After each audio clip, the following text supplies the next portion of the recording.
গুরুস্থানে একটু মাটি বাইনা করে রাখে রে। গুরুস্থানে একটু মাটি বাইনা করে রাখ।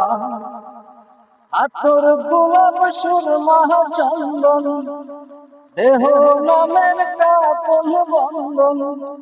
আতর গোলাপ সুরমা চন্দন কাপন নামের দেহ বন্দন। আলমারিতে রাখ রে তুলে একটি কোরআন পাক রে। এখনই তো আসতে পারে চলে যাওয়ার রাখ রে। এখনই তো আসতে পারে চলে যাওয়ার ডাক। গুরুস্থানে একটু মাটি জায়গা করে রাখে রে। গুরুস্থানে একটু মাটি জায়গা করে রাখ।